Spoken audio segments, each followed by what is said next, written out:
channel. My name is SewRena. Happy New Year! So I want to go ahead and wish you guys all a very happy new year. I hope you had an amazing holiday season. I know I did. It was kind of lackluster for me, but there was a lot of projects and hand sewing and just a lot involved, despite the fact that I tried to keep it a little low-key this year and spend a lot of time with my immediate family, as in the people who live in my actual household, instead of like traveling a lot this year, which I usually do the hosting and we're always out and about, and I really wanted to just enjoy some quality time with my family. So I stayed in a bit, but I was sewing a lot because I had so many ideas in my head and I wanted to go ahead and get them out so I can start the new year fresh. But I did end up starting a project before the new year, so I am taking a project from 2019 into 2020. That's fine because it was like a push. It wasn't even a push project. It was just something that I couldn't wait to start because it was a gift from my husband. So that being said, this video is about my Christmas gifts, which is a pattern haul. So I pretty much have everything that I need in my sewing room, which is usually the gifts that I get from year to year. So I get to kind of get patterns and like build on my collection, and that ends up giving me content to share with you guys. So I kind of got my Christmas gift this year in like two separate sections. One was everything from my online wish list that my husband picked. He picked patterns from off those wish lists and bought it for me. And then we spent the whole like 2 weeks period kind of just going to thrift stores because we're actually looking for some new furniture to finish decorating our house. We bought this house 3 years ago, and I've kind of been slow to decorating because I just wanted to have the perfect pieces. And so now I'm ready to actually go seek out those pieces. So we've been in a lot of thrift stores, so whenever I could find a pattern, I'd pick it up and he'd be like, well, that's another part of your Christmas. So I have the initial Christmas and then I have like the Christmas add-ons, if you can say. So this is the first pattern that I got for Christmas, and I really adore this pattern for two reasons. One, I already have a pattern very similar to this, and I'll post a picture of that. And it's a dress and a jacket. That the dress in the other pattern could also be used as a jumper, and I love wearing it as a jumper. And if you're on my Instagram, you've seen me wear it as a jumper, and then if you've seen my fall haul try-on video, then you've also seen it in that video too. So I knew that I liked the style on me.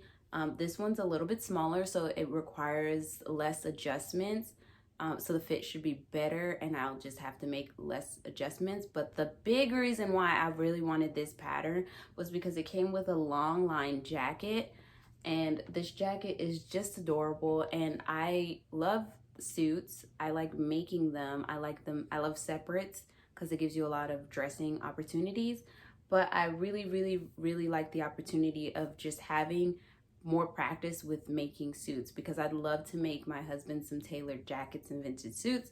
So any practice I can get for myself so I can kind of learn about the fit and the construction and what not to do and what I'm more comfortable with, I feel like aids me in getting more courage to try out doing actual gents patterns. Next is this. I don't even know what year this is from because it actually tore on the bottom, but it kind of reminds me of a 1940s dress. But this is the very next one. I like that this has two wearing options. I think it's perfect for the end of winter because the chest is covered and it's long sleeve. Well, it's 3/4 sleeve. I love this detail.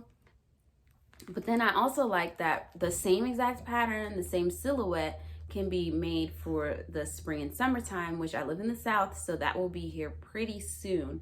So I love this short sleeve, open, square collared, like the square neckline of the second option. So I figured if I could hurry up and get some more projects done, then I can make the long sleeve version now while it's still cool, and then do the summer version in a few months. So that's another project that I would love to do, and whether I'm able to make it as soon as I want to or not doesn't matter because I know I'll get around to it. But I love this, and this is also a junior's pattern, so it's a size 10 with a 28 bust, which makes me really excited. Not necessarily for the long sleeve one because I know how to do small bust adjustments on like a closed bodice like this, but for the square neckline bodice, I've not had very many opportunities to work on ones like this. So I feel like even if it is loose, I'll have less to take in or less to adjust. So love this pattern. Then next, again with the square neckline, is this one. This is also from my online wish list that he got me. And I just think this is such an adorable, kind of like a house dress. Like if I think housewife, 1950s housewife, or maybe 40s too. I'll have to look up the years of these and put them either in the side-by-side video of this or in the description box below. But when I think of housewife, I imagine this silhouette, this look. It looks like it might be a simple dress to make, but I feel like the look is very polished and grand. So I'm really excited about this one. This is again another 28 bust, and it's a size 10, and it's a Butterick pattern. I don't have very many Butterick patterns. The couple that I do have, it did run a little big, but I'm not sure. I don't know if it runs big or if I just wasn't wearing the right undergarments when I made those. But either now I know I have the right undergarments, so maybe I should make a couple and then really tell. But my first impressions, not really delving into vintage patterns, was that it was too big. But so I hope this one fits perfect with little to no alterations, but we'll see when the time comes. And then there's this advanced pattern. Now a little about this pattern is I love the midriff silhouette on my body. I feel like it creates a lot of shape for someone who is very narrow. Like I have no curves, very thin. So I love the midriff silhouette. And if you were following me on my Instagram journey around last summer, you'd see that I wore a lot of tops and bodices with that silhouette shape or that design feature. So I fell in love with this dress. But last summer I had an idea. I was planning a dress that I could make a contrasting midriff, but I could not find a dress that I liked and where the midriff went all the way around the bodice. A lot of them was just the midriff on the front, and then the back would be one single piece. So this one has a midriff in the front and the back, so that way I can have a contrasting midriff that goes all the way around the bodice, which I already bought the fabric for that dress that I had in mind, but I just could not find the pattern that I wanted. And so now I have the pattern, and I'm so thrilled because it has this matching little jacket to go with it. And that jacket it's so cute. I love it. And I love the strap detail on it. Everything about this dress is just amazing. And so that further, like, it makes me feel good when I already have the fabric and I held off. Now on to my add-on Christmas gifts. So I have this really cute 1966 pattern. I got this for 25 cents at a local thrift store. I don't really sew from the 60s, but I love separates, and I love this cute little set. I think this is adorable. I feel like it's very classy, and I definitely see myself sewing. I've been going back and forth with the idea of, since I do collect sewing machines, that I would showcase my collection, and once they're running, sew something that's period correct with that sewing machine. So I picked this up because I think I have a 60s sewing machine in my collection, and I would be able to make this outfit with the proper sewing machine. So I'm thinking about doing that. I play with ideas in my head all the time about what I actually have time to do and like what I have the resources to do. So I'm always coming up with ideas, and that was one of them that I was brainstorming like last weekend. I was like, I need more content and I want to base it off of what I enjoy. How can I turn what I enjoy into something that may be entertaining for other people? And that's one of those things. Like, my collection for sewing machines is almost complete. So I can't really take you on hunts of, oh, I'm getting this new machine, because I don't want to start hoarding machines. So I was like, well, maybe I'll just showcase my machines like as I get them up and running. Sew something period correct with that sewing machine. So that's an idea. I got this from a local antique shop, and this was $1. I love this skirt variation. I think my favorite variation is this skirt right here. It's option number 2, and I just love the pocket detail on this. So that's what drew me to this pattern. Plus it was $1. So this is not my size, but another part of my learning is I need to learn how to properly grade patterns. And I started last year learning, but I never completed learning. So even though this is not my size, I have like a 24-inch waist. This is a 28-inch waist. I didn't want to pass up $1 pattern when it could help aid me in learning. So there's that. Then I got another one for $1 from the same shop. And this also has a pretty detail that I love, and it's this pocket detail right here. And this also has a full skirt. Now I'm less interested in the full skirt option because I know how to make my own, like draft my own full skirts. So it's mostly about the pencil skirts. I love that. Now this is another from the same shop for $1, and there's this nightgown. So if you've been on my Instagram, then you see my Christmas nightgown look, and it's very similar to this, as in it has bloomers and it has this loose baby doll top, but this one has a yoke variation, like 2 different yoke variations, and so that's why I picked this one up. This is my final skirt pattern and my final pattern of this haul, and this pattern is another three view skirt pattern. It was 25 cents from a thrift store, and it's also too big, but I love the pocket detail on this one, and I also like the belt loop feature on this one. So I was really excited about that. So that is it for my collection or my Christmas gift haul. That's all I have for you guys today. Moving forward, I do want to start bringing more of my YouTube ideas to light.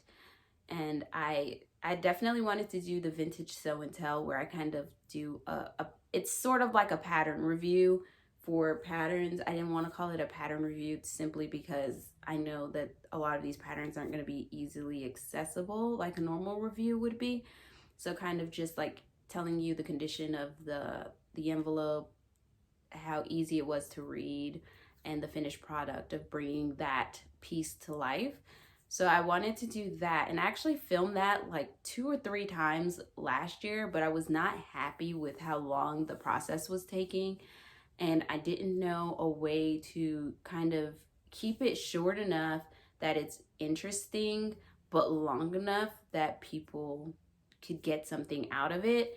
I usually watch a lot of YouTube videos, especially lengthy ones, when I'm sewing, when it's informative, where it doesn't require me to look. I can just sew and like listen to it. So I kind of wanted the vintage sew and tell to be that way, so that other people who are crafting can sit and sew or do whatever it is that they're doing and still listen to what I'm saying.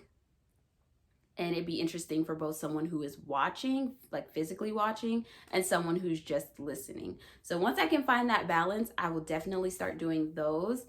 And I also want to do the sewing machine, like introduction to my sewing machines. And that will be probably like in 10 episode series, because I think I have about 10 sewing machines, and there's only about 2 or 3 more machines that I want in my collection before I could call it complete for me. One of those being a Kenmore Pink Lady, or a Lady Kenmore, sorry, a Pink Lady Kenmore. I want a featherweight. I really don't need a featherweight. I just feel like it completes. I don't have very many singers because I'm really, really into Kenmores.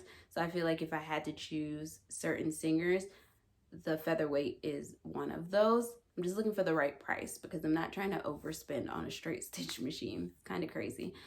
And another one is I really want a treadle. So once I get like those 3 sewing machines, my collection will be complete.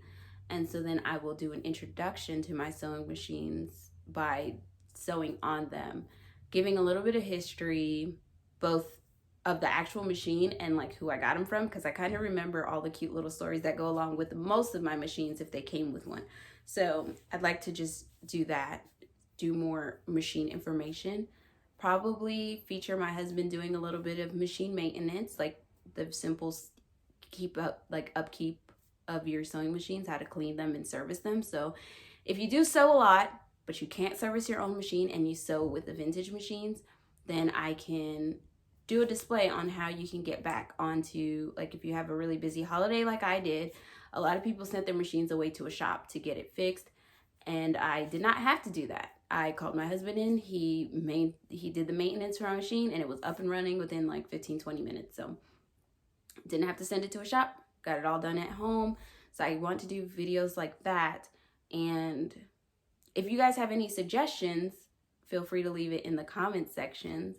How was your holiday? How's your new year so far? What do you have plans? Do you have any resolutions? I don't usually do resolutions. I kind of just do a list of things that I give myself till forever to complete. But usually I get them done in a timely fashion. I think last year the only thing I didn't get done on my list was learn how to draft patterns. But that's not something I feel like I can do in a day or a month or a year. I feel like it's just going to be ongoing. So once I start, to me, that counts as a sort of a completion, because I feel like my education with sewing is always going to be constantly evolving. So it's not something I can just check off and be like, I did that. I think I give myself a check if I've started and I'm using that skill on a consistent level, like in a consistent way. So that's how I count. I don't do resolutions just because I don't know. I like lists. I'm a list person. If I have stuff to sew, I like to put it on the list so I can just check it off. I don't, and I make those lists whenever. So it could be next week, next year. I don't need like a set starting point for my list. So I don't do resolutions, but what are some of your resolutions? What do you have planned? What do you hope to accomplish? What do you hope to learn? Feel free to leave it in the comments. I look forward to reading them. Thank you guys so much for watching. I hope you enjoyed this haul of my Christmas gifts, and I hope to see you guys in my next video. Please consider subscribing and follow me on Instagram at SewRena_. I'll leave a link to that in the description as well. Bye.